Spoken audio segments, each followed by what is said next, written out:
আরে ওই গাইছের ঘরে গাইছে দেখছো নি আজকে আমরা কি রাঁধছি। তোমরা এসব রান্ধে বান্ধে খাইতে পারবে না, 900 টাকা কেজি। তোমরা কেমনে খাবা এগুলো?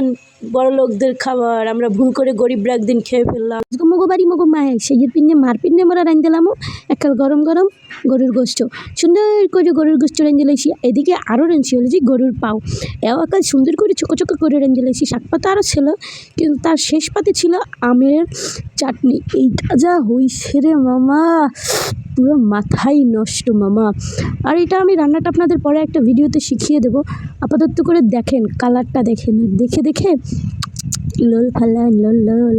আহা হা, আপনারা যদি কেউ খাইতে চান তাহলে কমেন্ট করে জানাইন, তাহলে আমি আপনাকে পরবর্তীতে ভিডিও দেখাবো কেমন করে রাঁধতে হয় আমের খাটা। এটা হচ্ছে কি আমের খাটা, এটা আপনি চাইলে ফ্রিজে রেখে খাইতে পারেন, তাহলে আরও স্বাদে এক্সের স্বাদ, এই স্বাদের কোনো তুলনাই হয় না।